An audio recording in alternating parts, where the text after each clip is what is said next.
What is our body? How should we treat it? What is it capable of?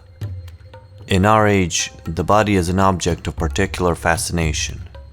We strive to nurture and improve it, but we also allow it to be harmed if we so desire. We adore and abuse it. At the beginning of the 20th century, Freud marked the body as the main battleground of conflicting urges, the location of the internal symptom. Foucault later developed the theory of the body as an indicator of ideological and societal forces. Modern medicine is exploring the laws of the body, with the aim of its complete understanding. In one way or another, all these views trace back to Nietzsche's thinking about the body and its relation to human existence.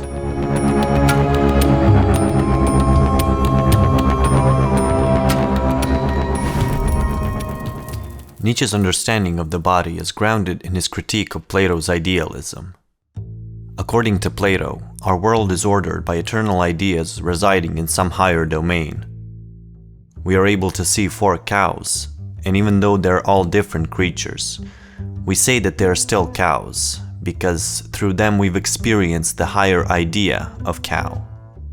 We see 4 different sculptures and can rank them by their beauty, because they all variously partake in the higher idea of the beautiful. Plato said that these higher ideas can't be grasped by the senses, but can only be reached through reason. For Plato, this implied a specific kind of ethics. A man-made sculpture of Aphrodite can never be as beautiful as the abstract idea of beauty. The statue will always be too singular, too material. The human goal is to overcome this materiality, not to be seduced by temporary appearances, and, so to speak, to ascend to the realm of eternal ideas. Plato's idealism had a profound effect on human history. It marked the first radical separation of the mind from the body. Christianity and its offshoots incorporated Plato's ideas into a universal story of sin and salvation. Even after the Renaissance, with the rise of European rationalism, the body was still subjected to the mind, which inherited the primacy of the soul. As per Descartes' dictum, I think, therefore I am. Our existence, our main agency in the world, was assigned to our thinking. The body had a place in the rationalist worldview, but mainly as an entry point of impressions that are then arranged and estimated by the mind. The body can be utilized and studied, but its authority can't compare to the value of the mind. The mind is the I, the body is what remains. These are attitudes that Nietzsche attacks, and he finds the model in the civilization of antiquity. As is known, the ancient Greeks granted much importance to physical education. Running, disc throwing, and boxing were integral parts of the Greek way of life. They were given equal and even greater importance than the intellectual skills of rhetorics, mathematics, and politics. In ancient Greek society, the body was not only cultivated for work or war, but for the sake of beauty. A beautiful body was a source of dignity, not only because its beauty was pleasurable, but because it embodied value.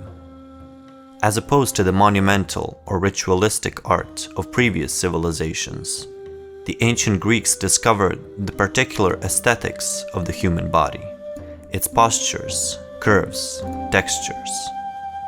For them, this beauty was a particular kind of wisdom.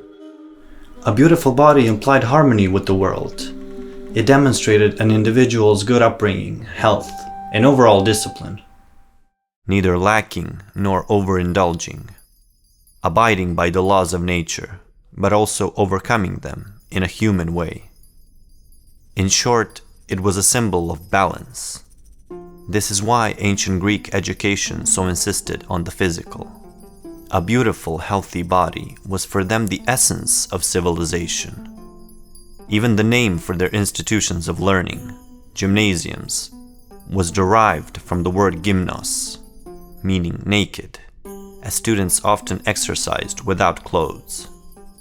With this tradition in view, Nietzsche asks, Why do we suppose that the ideal and eternal have more value than the material and bodily? How did the body come to be considered an enemy of wisdom? This problem Nietzsche approaches in a particularly new way in Western philosophy. He approaches it as a physician. Quote, "One should consider that almost all physical and psychical frailties of the individual derive from this lack, not knowing what is beneficial to us and what is harmful in the institution of our mode of life, in the division of the day, and how long and with whom we enjoy social intercourse, in profession and leisure, commanding and obeying, feeling for art and nature, eating, sleeping, and reflecting, being unknowledgeable in the smallest and most everyday things." As we discussed, the strengthening of the mind gave humans a bigger sense of stability in the world. But once humans began to identify with their thinking, they internalized, and a boundary was created between them and the external world. Humans became alienated from their bodies. Their movements became more rigid. Their attention came to reside more in the inner space, while the world came to signify the other, the non-I. As the mind allowed humans to construct complex symbolical systems, it also became a great source of fear, a restriction. It separated us from classical values, the importance of physical formation, and a feeling for the body's wisdom. By this fact, Nietzsche diagnoses the development of the mind as a specific kind of disease. Through language, humans have created a faculty that turned against their own bodies. The mind's work of abstraction and the gradual alienation of the body are inseparable. They are in a way the two facets of the same process. And the consequences of this process manifest in all the ways a disregarded body can distort the unconstrained mind. As psychoanalysis will later show, the needs and urges of a neglected body do not disappear, but become inaccessible to our consciousness, and from that position exert an even stronger influence on our life. Sudden instances of forgetting, unexplainable preferences, morbid fantasies, and aimless destructivity. These are deviations typical only of human beings. Judging from an animal's point of view, they are our defining characteristics. Since we relate to the world indirectly, through language, we are always engaged in understanding, that is, interpreting what we experience, and then reacting to our own interpretation. As our interpretations become more and more complex, we are bound to construct a reality which has very little to do with our immediate experience. In such a state, we are less able to perceive and respond to the body's needs and rhythms. This is the origin of the disease Nietzsche diagnoses, the point where the mind striving for primacy becomes hostile to the body's urge for self-preservation. One of the great examples of this hostility Nietzsche sees in the rise of Christianity. As he views it, Christianity ended the spirit of the classical world by corrupting humans' relationship with their bodies. Assimilating Plato's teaching, it affirmed the authority of the heavenly truth, marking the material world as a source of seduction and sin.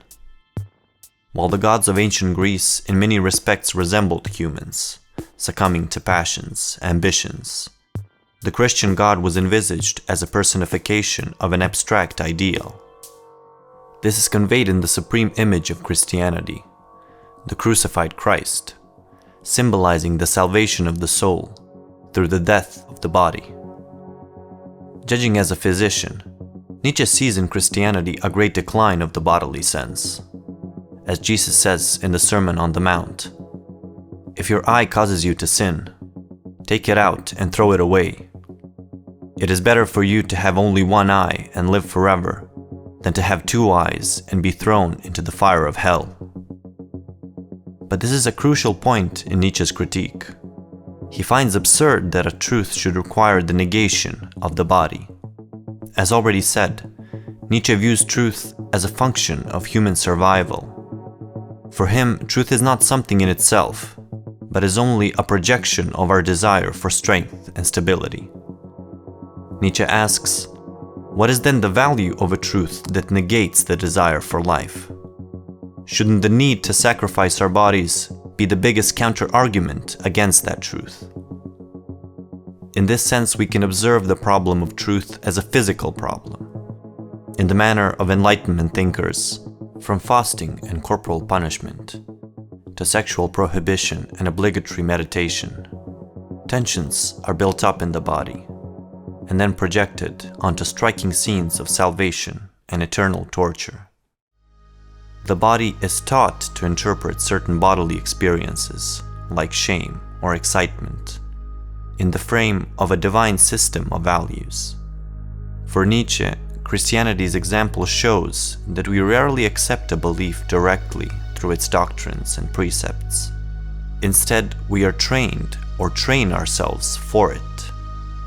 We never actually overcome our body to reach a higher truth. We mold our body for the type of truth we wish to live. Or better yet, our truth reflects that which we wish to subject our body to. This is why Nietzsche also points out the cruelty of Christianity. He sees its divine realm as an organic complement to a feeling of repulsion towards bodily life. This is unlike classical culture, where the divine model is not so distant, and where the care for the body is taught from a young age. To the abstract strictness of Christianity, Nietzsche wants to contrast the healthy balance of ancient Greece. But Nietzsche's dissection is not limited to Christianity.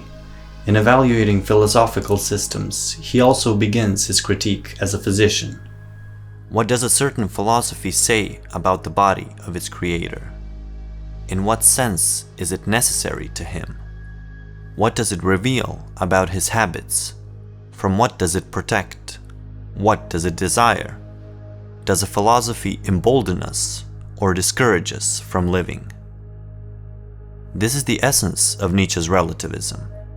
He doesn't start with the analysis of the coherence or truthfulness of a worldview. He sees no point in considering it in absolute terms, but asks, who is it that lives it?